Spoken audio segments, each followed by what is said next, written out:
Hello, my name is David Martinez, and today we're going to talk about how to prepare for a trip, what to take, what not to take. Tune in.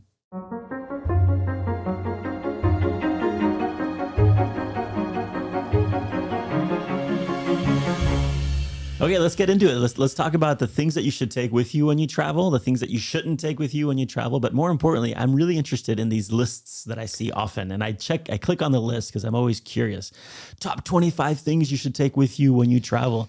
CNN does these, other Fox, these news outlets. They have these lists. And we're going to look at one list, CNN list, right? The CNN list. It's important to note a couple things before we get started, though. A couple things. One, we are not sponsored by anybody. No, we are not paid by anybody to push their products. We receive no cut of anything yet. Maybe after this episode, it could be they'll watch it and see, hey, we need them. So impressed by our travel and our usage of these items that they will inspire. So that's the one thing I want to say. The second thing is often these lists, it's important to notice that they are, for instance, the CNN list that we're looking at now, it's underscored, it's CNN underscored. And what that means is that they're being paid.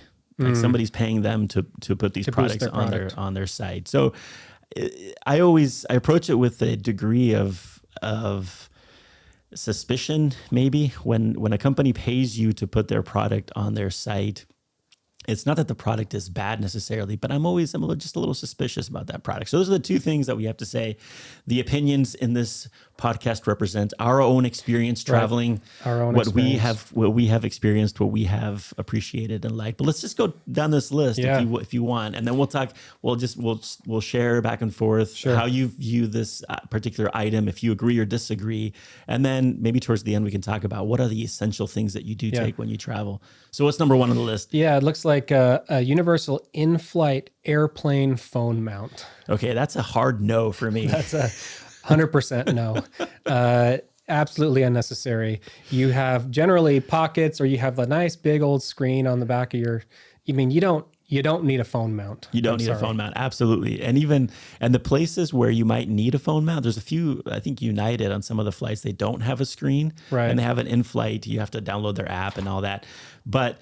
Even on those flights, they already have a mount on the back of the seat where you can put your phone. So if they don't have a screen, they're going to make it easy for you to put a screen.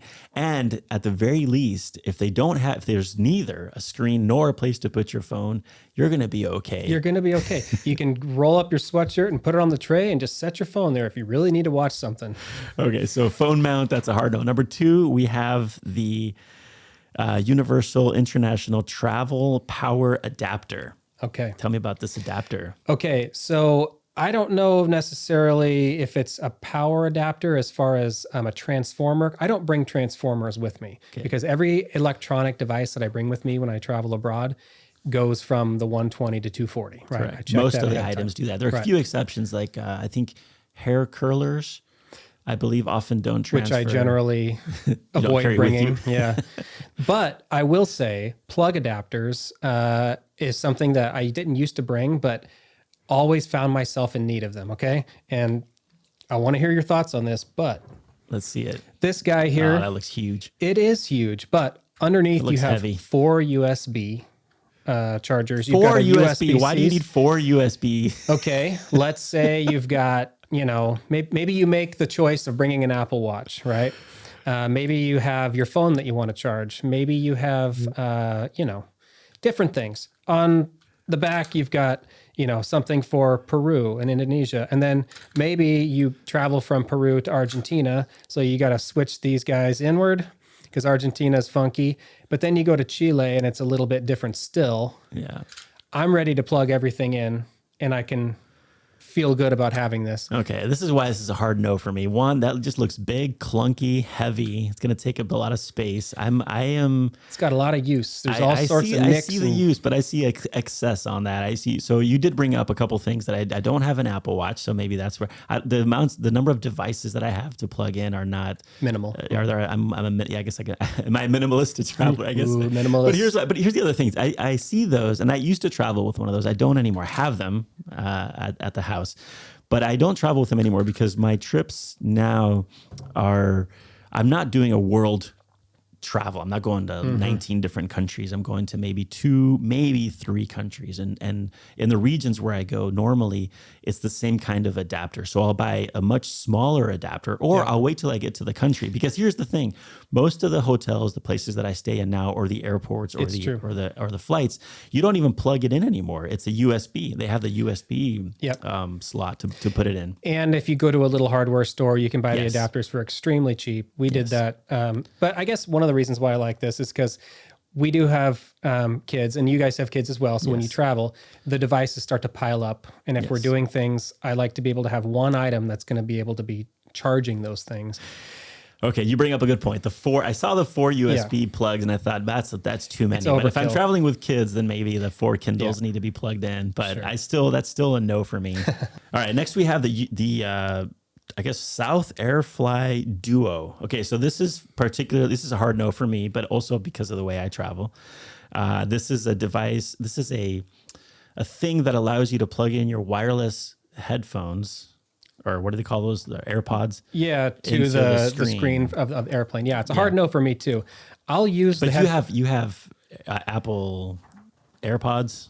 These are a definite yes for me once we get to them. Okay, so how do you plug those into the screen? I don't. I just use the headphones they give me because they work just fine. Well, I don't want to have to hassle with one other little connecting piece. So right, and I'm the same way. And because I don't have the AirPods, but if you have the AirPods, I suppose this might be useful. But I'm with you. I like the old fashioned, just plug it in, because they do hand out headphones as you're sitting down, and they're cheap. You're not going to keep them for the rest of your life, but they're good enough for the flight. And to be perfectly honest, I hardly ever watch anything on the screens on airplanes. I usually just close my eyes, listen to music, and I don't know. I can't spend so much time watching those screens. I don't know. Okay, that's a no for me. All right, next what do we have? The packing cubes. Okay, packing cubes. Interesting. So my mother gifted us 5 sets of packing cubes one year because we have 5 in our family. And I thought, Mom, I'm not going to use these. We don't need these. Turns out I love packing cubes. Turns out we use them all the time. And it helps me organize all my stuff in my bag, and I'm able to get quite a bit in there. What are your thoughts on packing cubes? I'm a no as well. This was the one item, by the way. This is a spoiler. This is the one item on the list that I thought, maybe. And I even clicked on the link, and I went to the Amazon and looked at it and thought, this could be interesting because they do come in different sizes, and you can also get them in different colors. Which I thought, okay, you can keep your underwear here, you keep your shirts there and stuff. But here's why I don't like them. It adds. I'm all about space. So now you're taking up some space. Hardly anything. Minimal, but you're still taking up space. Anything. And if you're talking about 4 or 5 cubes, that's space. And secondly, you're adding another degree of separation between me and my clothes. So now I'm opening my bag, and then I'm opening something else to get to my clothes. Come on, just be a little bit more organized in how you put your clothes in the bag. But what I do is when I get to the hotel or the hostel or wherever, I can open up my bag, and I can take out those cubes, set them into wherever I'm going, wherever I'm staying, and I know that's where all my stuff is, and it's all organized. When I can have a dirty clothes cube. Yeah. I mean, I don't know. Okay, this is a no for me still, but this is a not a hard no. This is one that I'd be willing to look into if there's a cube company that wants to sponsor me. Yeah, there we go. Well, what about number 5, Apple AirTags? What are your thoughts on this? No, I'm a hard no on this one. I am 100% against AirTags. Yeah, any kind of AirTags. And by the way, you have to know that you pay for the item, but then you have to pay some kind of subscription. Sure. Most of the time. But you put this tag in your suitcase when you check luggage. You always know where your luggage is, and you can track it. Some of my students travel with these, and it's kind of fun to see where they are. I have my luggage tag. That's enough. You have your own luggage tag. No. I mean, the one they give you. Oh, the one they give you. Yeah. That's enough. Yeah. And this gets into the conversation of, do you check luggage? Do you not check luggage? I check luggage. I think it's fine. There's a whole conversation of people are like, do airlines lose the luggage all the time? This is not true. Categorically not true. No. All the time that you waste when you check luggage, also not true. I clocked it on this last trip. This is what happened. I land in Japan, and I'm timing it because I want to know. Yeah. I was anticipating recording an episode on this kind of topic, and I want to know exactly how much time it takes. So I start my stopwatch. I go down to the conveyor belt thing, and I see this luggage start coming out, and I'm waiting. It takes 10 minutes, 15 minutes, and I thought this kind of ruins my hypothesis that it didn't take very, very much time. But then I looked over, and there was already a whole bunch of suitcases and bags that had already been brought out. And sure enough, there was my backpack, this Cotopaxi thing that I carry with me. And so had I looked there first, as I wouldn't have waited at all. And so you don't wait a whole lot. You don't wait a long time. And airlines hardly ever lose your luggage. It's true. And we can get to the whole packing and checking luggage thing if we get down to some of these bags. Okay, let's keep going. That's right. I jumped the gun a little bit. All right, next we have the portable charger. That's a no for me. You? Yeah, it's a no for me. This is not a terrible idea, though. If depending on the kind of trip you're going to be on, this idea that you're going to be somewhere somehow and you're going to lose power. When you sit down in your flight, there's always a place to plug your phone. Yeah. You should land in the country with a completely charged phone, of course. You get to the hotel or the place where you're going to stay, plug your phone in and so forth. But this idea that you need to have this backup, hardly ever do you need If there's a tiny one that can work and you can easily fit in your luggage, maybe, but I don't see it as necessary. That's a no for me. All right, what is this Weekender Plus? The Carry-All Weekender Plus. This probably sounds. I think this is one of those bags. Carry-on bags. Yeah. For me, if my carry-on has to be something that if all goes lost, I'm okay as long as I have my carry-on. Right. Okay. So generally, it's going to be a messenger bag, kind of like I have here, just because if I have to travel with my laptop, I can have it in there. But I can also have extra change of clothes, my passport, things like that. Yeah, and they do recommend if you're going to check luggage to have a change of clothes in your carry-on bag. That's an important Always thing do because that. even though they hardly ever lose your luggage, they might lose it or it might be delayed by a couple hours or it might come the next day. But what do you have here? What is this bag? It's just a Timbuktu. For those who aren't watching the YouTube video though and just listening, what is this? It's just a Timbuktu messenger bag that has a laptop sleeve independent on the back, so that you can put your laptop in and out without having to open the bag. It's waterproof, so if you're in a downpour, it doesn't matter. You can just get covered. It also has the ability for a sleeve if you're carrying like a bag that has an extendable handle. You can slide it over the top. Oh, nice. Which is just handy to have a free one. Okay, this is my go-to. Well, these are my two go-tos. This is for longer trips. This is the Cotopaxi. I'm terrible with names. It's one of their colorful backpacks, I suppose. I should have known the name of this. Should have remembered the name of it. But anyway, you can find it on their website. Different sizes. It has the name of it on the front there. Does it? Oh, it does. The Alpa 42. There you go. There we go. The Alpa 42 Cotopaxi. I really like this one. And this I'll take over a rolling suitcase. I can fit more things in here. For sure. And there's all kinds of... And so you're talking about cubes. I'm going to open it up. So I apologize for those only listening. Because when you open it up, you have built-in cubes. Oh, that's fantastic. Kind of, sort of. Not really, but kind of, sort of. So... And we'll get to this in a second. But this is... Yeah, no, I see what you mean. All right, you see what I mean? Oh, yeah, you don't need cubes with that thing. Cubes, yeah. You have this zipper here, this bigger one here, this tiny one. Yeah, no, I the totally bigger see one. what you mean. So I'm a huge fan of the this. cube. It's comfortable, and also the company itself. Here are some things from my recent trip. Here's talking about adapters. Always got to carry some Advil or Tylenol. Yep, that's on my list. And masks, a throwback, because some airlines still require masks, so I always have a couple masks in there. But so I like this bag a lot for 1 week to 3 week trips because I can fit a lot of things in here. It's super comfortable. The company itself, what they do is they bring in or they collect discarded material from other companies, and they make so it's basically recycle material to make these bags. So it's great for the environment. I love them. It's a great company. Yeah. This bag fell out, but this is my carry-on bag. What do you think of this? I like that. This is a small Quechua. This costs $4. I have about 4 or 5 of these. You still can't buy Quechua in the U.S. I wish you could. But this carries my iPad. I have the iPad Air, I think it is, which is great. It's compact and so forth. I carry my Kindle and one book. And then, of course, in here is where I put on my passport and all the stuff that I might need, the tickets and so forth. But this is really small. It's tiny. It fits underneath the seat or up top. I'm not worried or stressed. And this bag, by the way, the Cotopaxi, what was it, the Alpa? Yeah, Alpa 42. Alpa 42 can also be used as a carry-on if you need it. Put the straps in. Yeah.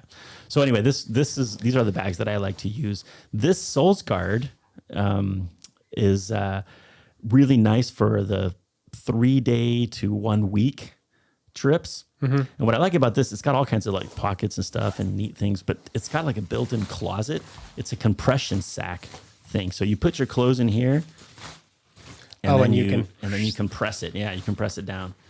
So it's Kinda really like a nice sleeping bag. because you put all your clothes in here, and then it comes down about half of it, and then you have plenty of room in here for your jackets or a That's fleece or pretty something. fancy. What I don't like though, here's what I don't like. These little, I don't know what this is supposed to be. These are little compartments within a bigger compartment. I think it's meant for your socks and underwear, or maybe you roll up t-shirts or something. Yeah. I've never been able to make this used effectively. I wish they could get rid of this a and little just have limiting. an open space. Yeah. But that's me. But another quick thing just to show you on this Solsguard, and I don't know what the name of it is either, Solsguard something or other. You could find it online. Yeah.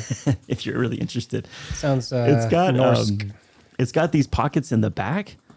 I think they call them passport pockets. Yep. So your passport fits in there. I end up putting a lot of receipts back here. That's nice. And then on the strap, it also has a little zipper where you can put credit cards or your ID cards. So it's really convenient, really nice. It's very That's compact. pretty sleek.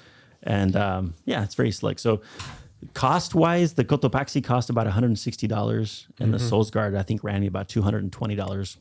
These are my go-to bags Yeah. for traveling. This is all I take with Our me. go-tos have always been the Osprey Porters. I like Osprey. Yeah. We've had them for I don't know how many years, but they just keep holding up. If anything ever happens to them, you send them back and they repair them for free. We've done that a few times. But yeah, I'm also against rolling bags unless if it's business and I can pack in like an easy, small, hard shell case. Yeah. Then I'll do that. But I don't do a lot of business it kind of travel depends on the these kind days. of trip and where you're going to go, how much traveling. This last trip when I went to Japan, I knew I was going to go from Tokyo to Kyoto. And so I was going to be in public transportation. I was going to be going from buses to trains. So I didn't want to have this rolling thing. Yeah. I want to be able to put it on my back. And so again, the Cotopaxi for me is great. All right, let's keep going. We talk about bags. Yeah, Where it's are we another now? bag, the original cabin bag by Rimowa. I think Okay. it's it's Yeah, not I've already talked necessary. about bags. So the bag again, the bags that they have on these lists, you can look at them, price, whatever your price range might be, but you can get some quality stuff for way cheaper than what they offer here, I think. Okay, so next we have the digital scale. This is a hard no for me. How do you feel about the scale? Yeah, we use the digital scale all the time. Really? Because we're always wanting to make sure that we're maximizing our checked luggage. Okay. So we're always taking an initial reading of it. And every time we forget to bring it, we wish we had brought it. So Here's my problem though. They're never that accurate. for us, we use, what is it? The Eat Smart or Eat Healthy. It's some strange company that we found. It has been almost dead on every Really? time. It's a digital Interesting. thing. We lift it up.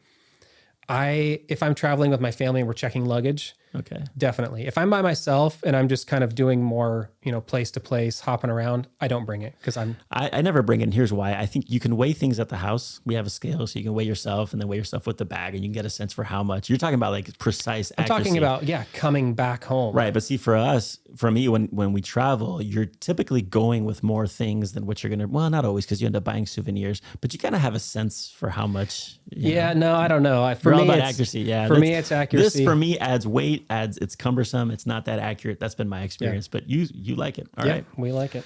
Next, we have portable speakers. This is a hard no. Why are you No. taking portable speakers? No, you don't need a Bluetooth speaker. Okay. If you have headphones, then you have your music. Yeah. When are you going to be in a situation where you're going to have to blast music for everybody around you? And I'm always here? annoyed when people are sitting down on the beach or whatever, wherever Yes. you are, hiking in the forest and they got their Bluetooth speaker going. Maybe Please this is no. our age showing. I don't know. Maybe Please the young no. people need a Bluetooth speaker to, Maybe have you a need good it. time. You do you. But That's this is fine. a no. All right, the luggage travel cup holder. This is a hard no for me. I looked at this item and just laughed because they had the picture of this thing that you put on your rolling suitcase and you got your cup of coffee in there or your bottle of water and your phone. They have their phone on this thing. Nowhere I am not that high should maintenance. you have your phone in a No. place where somebody could walk by and just snatch it. No, that's a no way for me. Hard no. This was a hilarious no for me. And also the water bottle. If you have a backpack, you're in gonna your have a carry-on. slot for your for your water bottle. Anyway, that one was a funny one. Okay, the ostrich pillow. Yes. Go neck pillow. Okay. First of all, have you seen these pillows? I have. They are scary. Like you look like you're walking into a Halloween With a big party or snake something. around your neck or something, right? But I do bring a neck pillow with me Okay. whenever I travel, and I'll tell you why. This guy has been with me for quite a long time. As you can see the yellowing here. This is the Cabot neck pillow. Okay, I don't know if it's going to work well with headphones. This thing wraps around. I'm able to sleep with my head forward, and it wrinkles down to where I can put it in my bag. The cover can be taken off and washed, and it's got like a memory foam on the inside. It is a little bit bulky, okay? But I will afford myself this pillow no matter what. I mean, it packs down to a little tiny thing. 100% worth it for me. This is a no for me. I've seen these. I've tried to use them. They're uncomfortable. They don't work. I sleep better without them. Here's the one thing I'll say about these neck pillows.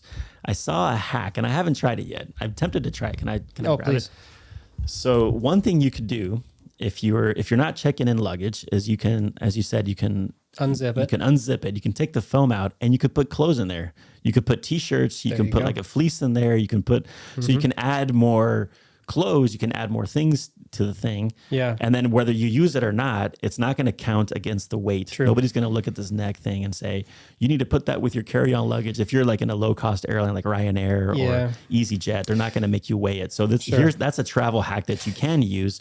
But if you do use it to sleep, if that's comfortable for you, I works see these for me. all the time. I know. So it must work for some people. I sleep very well with these things. And if I didn't, I'd leave that thing behind in a heartbeat. But I know I have my positions. I know how to put myself. I know where to put my hands. And I know how to, and I don't have to down to a science. Huh? I have it down to a science. If I'm doing short trips, like within the US, or I'm not going to bring it because I'm not going to sleep. A lot of people don't know this, but on the actual seats, you have this thing on the back that you can push up and and you can move them, you can adjust them. And so you can kind of lean up against that, which is what I typically end up doing. Anyway, all right. So this neck cushion thing all right, is a possibility. Apple AirPods Pro. Okay, this is a no for me. This is 100%. I'm not leaving for any trip unless I have these.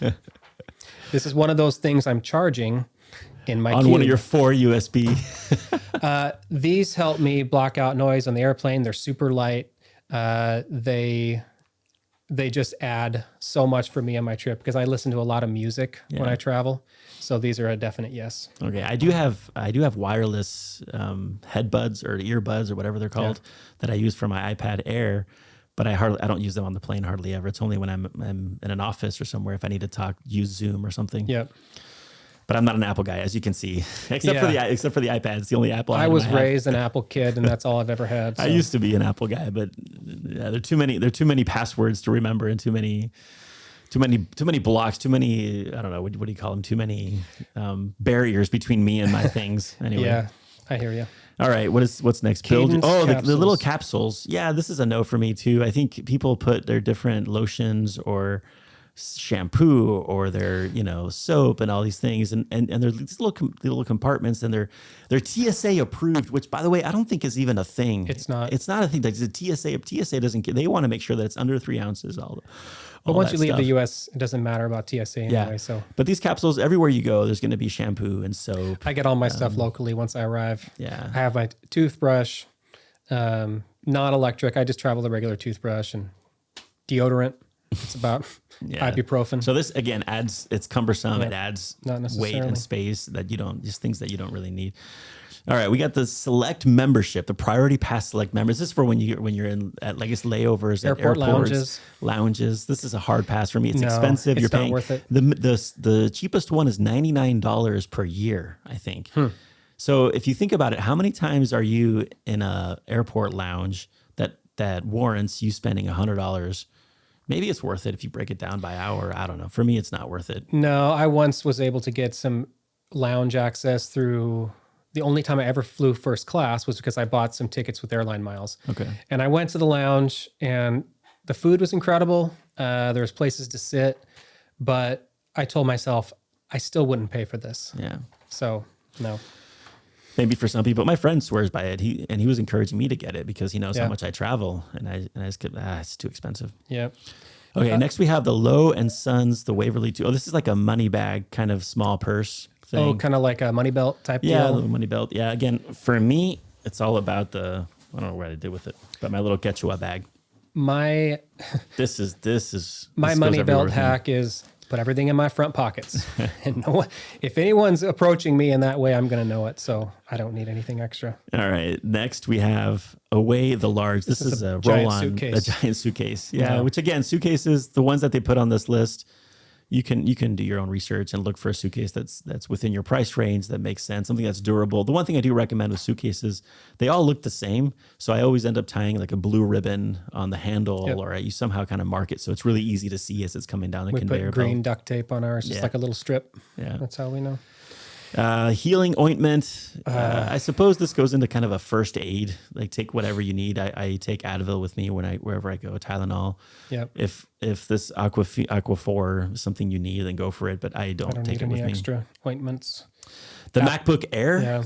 This is a no for me, but I do take the iPad Air. So do you take a computer with you when you travel? If I have to, I will. If I know I have to do work or correspondence, but generally, if I travel, I can do most things on my phone. Yeah, that's true. And I don't need to take an extra laptop or device. The iPad Air works as well for entertainment as well, or journaling, Zooming. Or when I call my family back home. Yeah. Although I do that with my phone as well. But the iPad Air I really enjoy.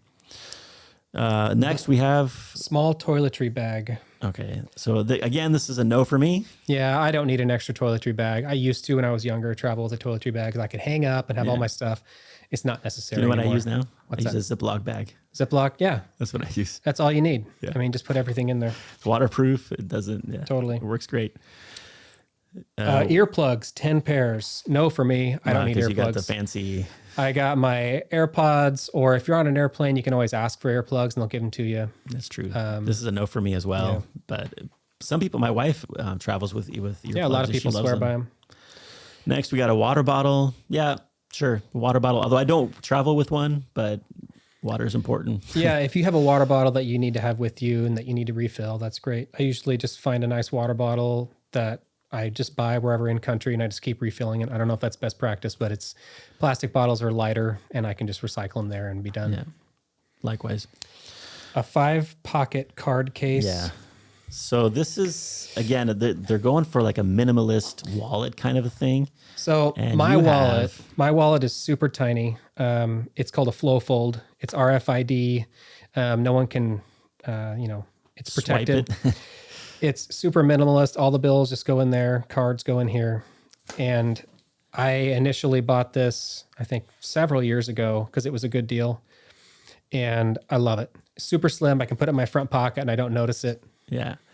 I'm going to one-up you with my minimalist wallet. King of minimalist. Yeah. And where do you put your cash? I think the company is called, called Minimalist. But yeah, this holds up to, I think I've had up to like 7 or 8 cards. So I have my credit cards in here. I have my ID.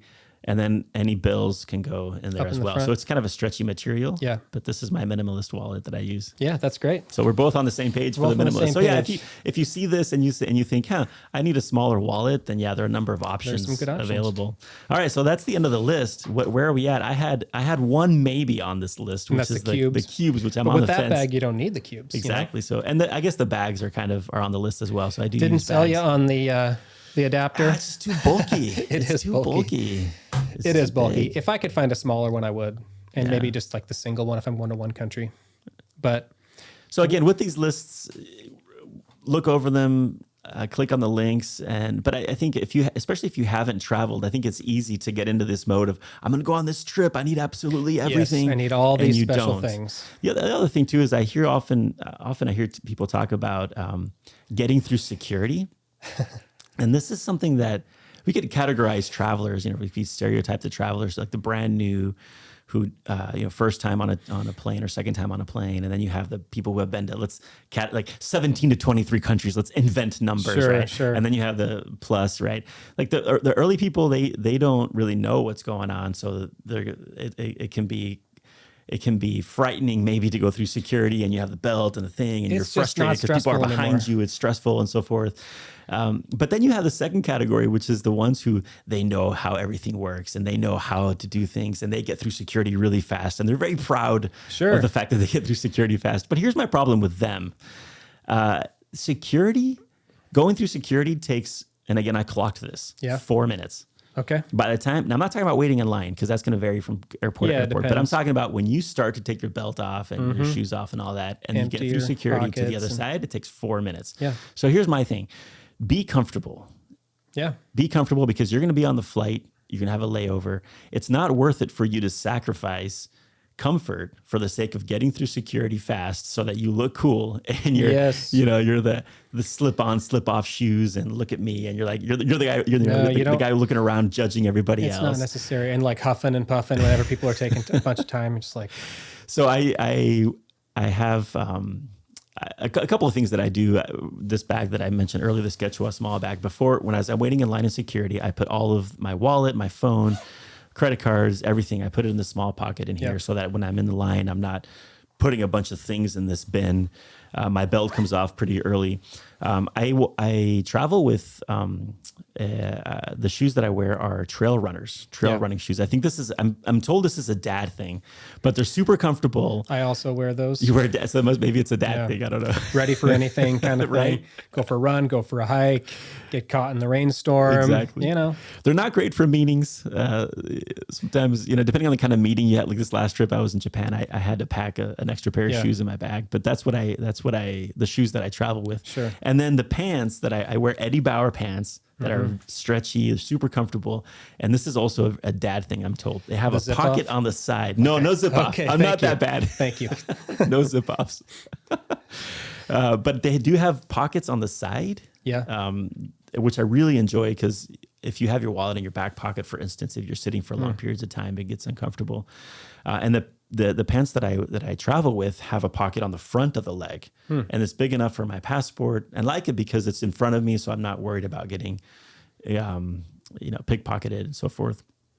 And then polos and a fleece. That's pretty much what I travel with. Yeah, it varies for me. It just depends on what I'm doing. I mean, I like to bring as little as possible, knowing that I can do laundry there for a very low price.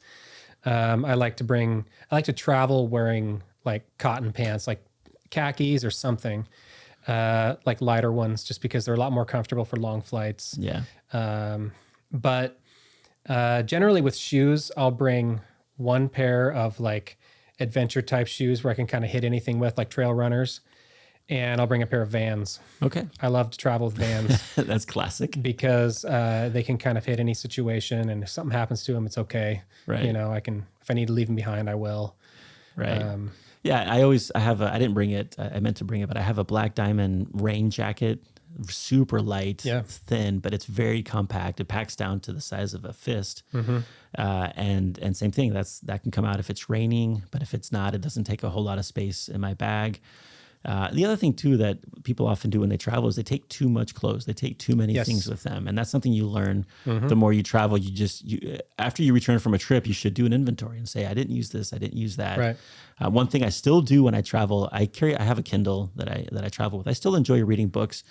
The old-fashioned way, the physical turning of the page, but it's so convenient to take a Kindle with me because it's the amount of books you can carry. You can read at night. You're not bothering people with. But how many books are you really going to read on your trip? Do you need? Right, I do read, but I always take a physical book with me too. In this last trip, I took a book that I didn't even touch. I didn't pull it out. Isn't that funny? And it was occupying all that space. It was. So I think on my next trip, I will maybe not take a physical book with me. Always depending on the trip. But that's the thing. When you return from a trip, you do an inventory, you reflect. You don't learn from experience. You learn from reflecting on your experience. Right? Definitely. So you reflect on the kinds of things that you take and make adjustments for the next time. Yeah, I think for me, a few things I would add is if you're going to take a watch, definitely take a watch. First of all, make sure it's not a smartwatch though. Yeah. Make sure it's a watch. I don't have anything other than a non-smartwatch. I would say also download on your phone the maps.me.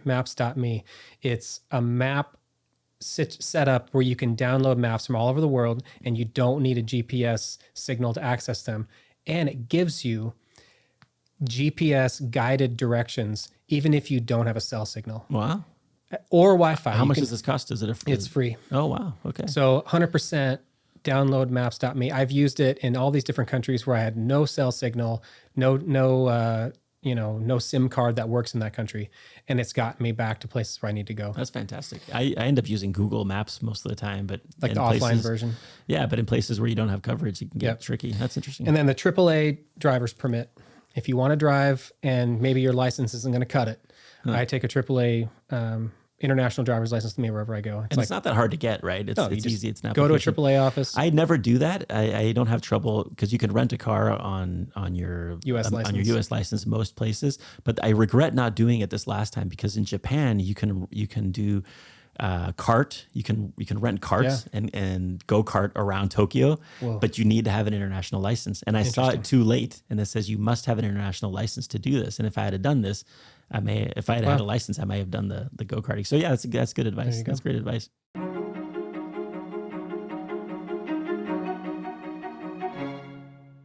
Shall we spin the globe? Yeah, let's spin the globe. globe. An episode on what to take, what not to take, how to travel, our own opinions. But let's see where we've been. Let's see where we've been and what we've taken on these places. All right, this is right kind of next to Portugal here. Portugal. All right, let's talk about Portugal. Have you been to Portugal? I have not been to Portugal, but it has been on my list. I love that Portugal is so similar to like a Spanish culture. It shares that border, but it's so different. Yeah. Have you been to Portugal? I have. Yeah, I grew up in Spain and I actually honeymooned in Portugal because I'd never been to Portugal. In 20 years of living in Spain, I had been all over the world, really all over Europe. But if you're in Spain, if you're going to travel, you tend to go the other direction, right? And so to be in Spain, to recognize or understand that I'd never been. And so, yeah, my wife and I, we were married in 2007, and we traveled over to the Algarve, the southern part of Portugal, which is absolutely beautiful. We were there in December, so it wasn't the time in which you're supposed to go because you're supposed to enjoy the beaches and so forth. I don't believe there's ever a supposed to go time. I'm with you on that one. So it was fantastic. We went up to Lisbon. Lisbon's a beautiful city. I loved it. Loved the food. It was incredible. So yeah, if you find yourself wanting to travel, book a flight, buy a couple of bags. Don't buy everything on this list. In fact, don't buy anything on this list. Yeah. You can get by with not getting anything on this list, but your trip might be a little more enjoyable if you buy just a couple, maybe. But as always, you should travel, you should see the world, meet people, and you should be safe most of the time. This video podcast is a production of George Fox Digital. To find more material like this, you can subscribe to George Fox Talks on YouTube, Apple Podcasts, Spotify, or wherever else you listen to podcasts. Our team really appreciates your feedback in the form of likes, comments, and reviews, and we'd really love to hear what you think. To sign up for our weekly email list and to keep up to date with the latest episodes and publications, you can check us out on the web at georgefox.edu/talks. Thank you for listening, and we'll see you in the next episode.